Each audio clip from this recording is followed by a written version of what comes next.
Hello दोस्तों, कैसे हैं आप लोग? ठीक हैं। इस वीडियो के अंदर हम देखेंगे कि सक्सेशन एक्ट 1925 के तहत एक सक्सेशन सर्टिफिकेट हासिल करने का क्या प्रोसीजर होता है।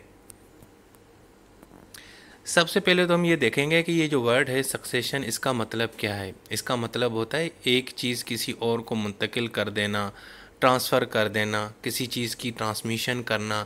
कि पहले एक चीज़ एक के पास थी, फिर आपने किसी और को दे दी, उसने फिर किसी और को ट्रांसफ़र कर दी। इसको हम बोलते हैं सक्सेशन। अब देखें, ये जो लॉ है ना, सक्सेशन एक्ट, दरअसल इसमें एक्चुअली जब कोई शख्स फोत हो जाता है या उसकी डेथ हो जाती है तो उसकी जो प्रॉपर्टी होती है वो किस तरह दूसरे लोगों को मुंतकिल होती है, हम किस तरह उन लोगों की प्रॉपर्टी को ट्रांसफ़र कर सकते हैं। वैसे बुनियादी तौर पे दो तरीके होते हैं। एक शख्स की प्रॉपर्टी किसी और को मुंतकिल कर देना जब उसकी वफ़ात हो जाए या जब वो फोत हो जाए।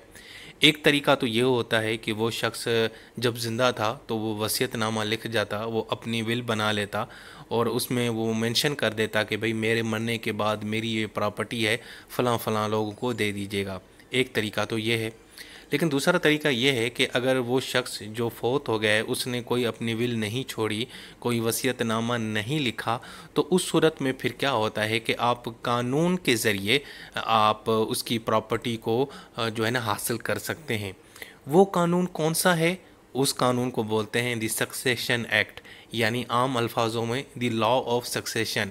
यानी ऐसा कानून जिसके ज़रिए आप किसी कोई भी शख्स जो फोत हो जाता है, अगर आप उसके रिश्तेदार हैं, आप उसके उसके उसके वारिस हैं, तो उसकी प्रॉपर्टी हासिल कर सकते हैं। हाँ, अगर उसने अपनी विल के अंदर जो है ना कोई विल नहीं छोड़ी। हाँ, अगर उसने विल छोड़ दी है, उसने वसीयतनामा लिख के छोड़ दिया था कि मेरे मरने के बाद इन लोगों को प्रॉपर्टी दे दीजिएगा, तो उसके बाद फिर ये कानून अमल में नहीं आएगा। ये कानून तभी एक्टिव होगा जब उस शख्स ने कोई विल नहीं छोड़ी, कोई वसीयतनामा नहीं छोड़ा था। अब वो शख्स फोत हो चुका है, अब उसकी प्रॉपर्टी है और उस प्रॉपर्टी को आप हासिल करना चाहते हैं, तो उसके लिए फिर आपको कानूनी रास्ता इख्तियार करना पड़ेगा। और वो कानूनी रास्ता किस कानून के अंदर लिखा हुआ है? The law of succession. ठीक है। सो इस लॉ के अंदर फिर हम एक डॉक्यूमेंट की बात करते हैं, एक सर्टिफिकेट की बात करते हैं जिसका नाम है द सक्सेशन सर्टिफिकेट।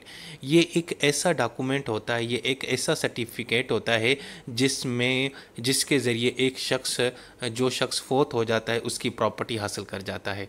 देखें, जिस तरह हमें यूनिवर्सिटीज़ के अंदर या हम जब पढ़ते हैं स्कूल्स वगैरह में, तो हमें मुख्तलिफ़ किस्म के सर्टिफिकेट होते हैं जिसके अंदर लिखा होता है कि यार इस शख्स ने भाई ये जो है ना डिग्री कंप्लीट कर ली है, या हमें एक करेक्टर सर्टिफिकेट दिया जाता है, हमें या पास आउट का एक सर्टिफिकेट दिया जाता है। तो उसमें लिखा होता है कि भाई इस शख्स को हम सर्टिफाई करते हैं कि इस शख्स ने यहाँ से डिग्री हासिल की है। सो इसी तरीके से ये जो सक्सेशन का सर्टिफिकेट है, इसमें भी यही लिखा होता है कि भाईजान ये जो शख्स फोत हो गया था, इसकी प्रॉपर्टी इसको ट्रांसफ़र कर दी जाती है। तो वो एक सर्टिफिकेट होता है, वो आप कहीं पे भी दिखाएंगे कि ना भाई ये देखें मेरे पास ये सर्टिफिकेट है, इसमें लिखा हुआ है कि ये जो शख्स मर गया था, इसकी प्रॉपर्टी अब मेरे पास हो गई, मेरी ट्रांसफ़र हो गई है। ठीक है। सो हम इस वीडियो के अंदर ये देखेंगे कि उस शख्स सक्सेशन सर्टिफिकेट उसको हासिल करने का क्या तरीक़ेकार है। सबसे पहले तो इसकी डेफिनेशन मैंने पहले बताया कि भाई ये जो सर्टिफिकेट है ना, ये एक लीगल डॉक्यूमेंट है, ये एक कानूनी दस्तावेज़ है, डॉक्यूमेंट है। तो ये सर्टिफिकेट आपको कौन देगा? ये आपको अदालत देगी, कॉम्पिटेंट अदालत देगी। उस डिस्ट्रिक्ट के जो जज होंगे, जो अदालत होगी, वो आपको ये देगी। ठीक है। तो इसका मकसद क्या होता है? इसका मकसद ये होता है कि यार जो शख्स अपनी प्रॉपर्टी छोड़ चुका है, वो प्रॉपर्टी आपके यानी कि हिस्से में आ जाए, वो आपको ट्रांसफ़र हो जाए। ठीक है। और उसके साथ दूसरा ये भी होता है कि जो शख्स मर चुका है, उसकी जो उसने अपनी प्रॉपर्टी छोड़ दी है, अब उसकी ओनरशिप किसको जाएगी? अब वो तो बेचारा फोत हो गया ना, अल्लाह को प्यारा हो गया, तो अब उसकी ओनरशिप किसको ट्रांसफ़र होगी? वो हमें ये सर्टिफिकेट बताता है। इस सर्टिफिकेट के ऊपर हम लिख देंगे कि भाईजान अब ये प्रॉपर्टी जो है ना इसके नाम पे मुंतकिल हो चुकी है। ठीक है। सो ये जो सक्सेशन एक्ट है, इसके जो सेक्शन हैं 370 से लेकर 390 तक, ये सक्सेशन सर्टिफिकेट के बारे में हमें बताते हैं। अब इसका जो बुनियादी पर्पस तो मैं आपको वैसे बता चुका हूँ आसान अल्फाजों में, कि किसी शख्स को ओनरशिप दे देना किसी शख्स की प्रॉपर्टी का जो बेचारा फोत हो गया है। ठीक है। उसकी प्रॉपर्टी वो फौत हो गया, अब पता नहीं यार उसकी प्रॉपर्टी का कौन यानी कि वारिस होगा। तो जनाब ये जो सर्टिफिकेट है ये एक्चुअली जनाब क्या करता है कि जो बंदा फौत हो चुका है, जो अपनी प्रॉपर्टीज़, जो बैंक बैलेंस, जो डेट, जो सिक्योरिटीज़ छोड़ चुका है, उसकी ओनरशिप को एक्चुअली ये ना बताता है कि भाई अब ये जो प्रॉपर्टी है ना ये इन लोगों की है। ठीक है। सो बुनियादी मकसद इसका ये होता है सर्टिफिकेट, ये एक लीगल डॉक्यूमेंट होता है। आप कहीं पे भी जाएंगे ना दिखाएंगे कि भाई ये देखें ये मेरे पास सर्टिफिकेट है, इसमें लिखा हुआ है कि ये जो बंदा मर गया है इसकी जो गाड़ी है ये मेरी मिल्कियत है। ठीक है, ये इस तरह ये है। अब देखेंगे कि कौन सी अदालत है जो ये सक्सेशन सर्टिफिकेट जारी कर सकती है। भाई इसके दो केसेस हैं। एक तो जहाँ पे वो शख्स रहता था, फौत होने वाला डिसीज्ड पर्सन जो फौत हो गया, अल्लाह को प्यारा हो गया, जिसका इंतकाल हो गया है, वो जिस इलाके में रहता था उस इलाके का जो डिस्ट्रिक्ट जज होगा एक तो वो जारी कर सकता है। और दूसरा केस ये है कि यार उस बंदे की कोई परमानेंट जगह नहीं थी, वो कभी कहाँ रहता था, कभी कहाँ रहता था, कभी कहाँ रहता था। कुछ होते हैं ना लोग, कारोबारी लोग होते हैं तो उनकी एक जगह पे रिहाइश नहीं होती, या जॉब नेचर इस तरह होती है कि कभी वो कहीं पोस्टिंग उनकी सिंध में है, कहीं जनाब उनकी लाहौर में है, कभी कहाँ पे कभी कहाँ पे। तो इसलिए तो ये भी बड़ी कन्फ्यूजन होती है। और वो किसी ऐसी जगह पे फौत हो जाते हैं, ठीक है, जहाँ पे वो बहुत ही कम अरसा रहते हो, तो फिर क्या होना चाहिए, फिर कौन सी अदालत यानी कि जारी करेगी। तो भैया फिर वो अदालत जारी करेगी जहाँ पे उसकी प्रॉपर्टी है। ठीक है, जहाँ पे उसकी प्रॉपर्टी मौजूद है, जिस इलाके में, जिस एरिया में, जिस शहर में, जिस डिस्ट्रिक्ट में, तो वहाँ की अदालत जनाब फिर ये सर्टिफिकेट जारी करेगी। ठीक हो गया जी। दोबारा बताता हूँ कौन सी अदालत ये सर्टिफिकेट जारी करेगी।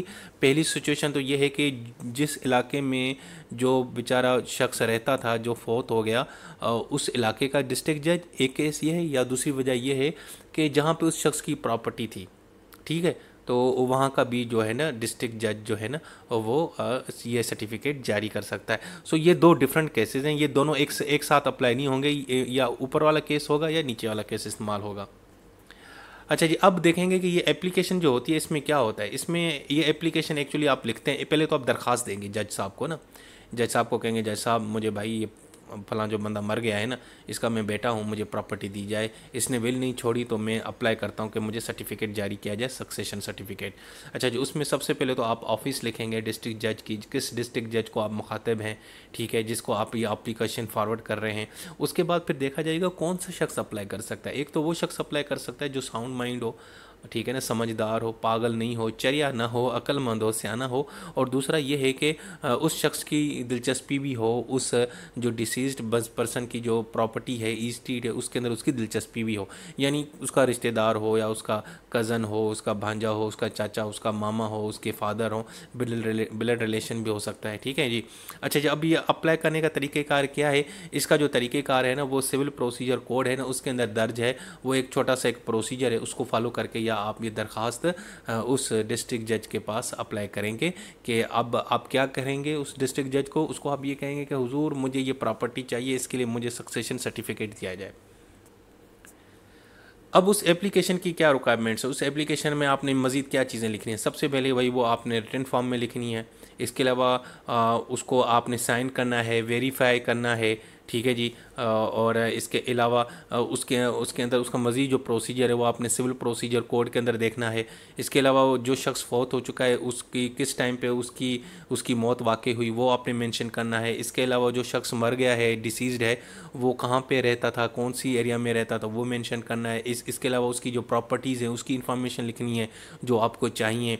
अब वो प्रॉपर्टी घर भी हो सकता है, बैंक बैलेंस भी हो सकता है, बॉन्ड्स भी हो सकते हैं, ठीक है। इसके अलावा उस शख्स की जो है ना फैमिली के मेंबर्स के नाम भी आपने लिखने हैं, पूरी डिटेल देनी है।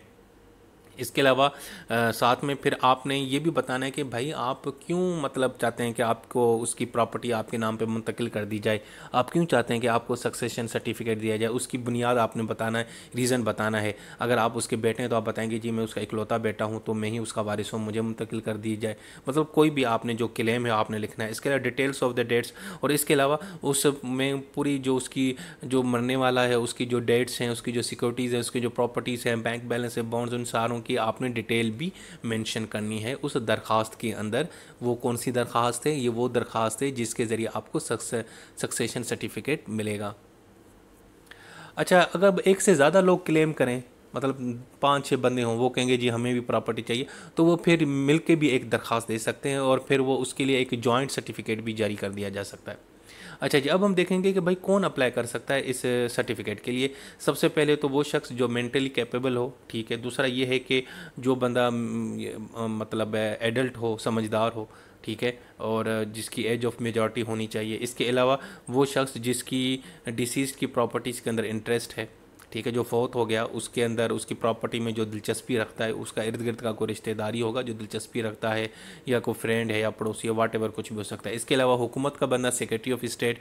इसके अलावा वो शख्स जिसको मरने वाले की प्रॉपर्टीज़ में बेनिफिशियल इंटरेस्ट हो, और उसकी जो है ना इंटरेस्ट उसका हो गया, भाई मुझे इसकी प्रॉपर्टी में ये इंटरेस्ट है, उससे मुझे फ़ायदा मिलता था, मुझे वो चाहिए, ठीक है। मिसाल के तौर पे एक शख्स का बाग है, अब वो फौत हो चुका है, लेकिन उस बाग से साथ वाला जो खेत है ना उसको बड़ा फ़ायदा होता था। उस शख्स ने कहा यार मैं क्यों ना अप्लाई कर लूँ सक्सेशन सर्टिफिकेट के लिए कि भाईजान ये प्रॉपर्टी मेरे नाम पे मुंतकिल कर दी जाए।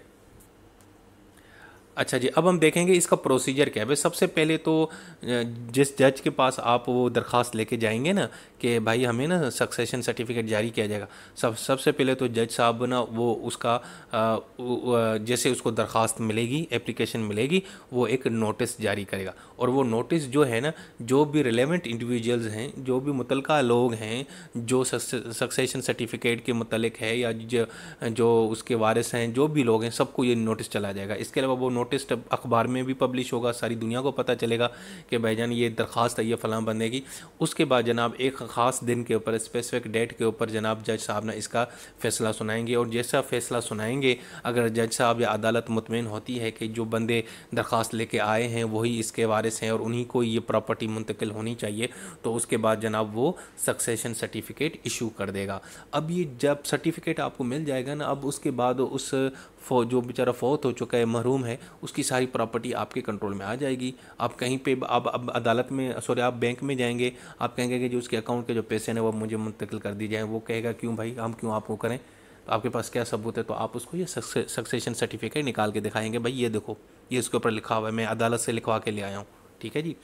अच्छा जी, अब इसका कंटेंट क्या होता है यार, इसमें एक्चुअली तो डेट एंड सिक्योरिटीज़ मेंशन होती हैं, और साथ में आपको एक अथॉरिटी दी जाती है कि भाईजान हम सर्टिफाई करते हैं कि फ़लाँ बंदे की जो प्रॉपर्टी है या बैंक बैलेंस है या अकाउंट में जो पैसे हैं इस शख्स को मुंतकिल कर दिए जाएँ, अब ये इसका ही मालिक है, ठीक है जी।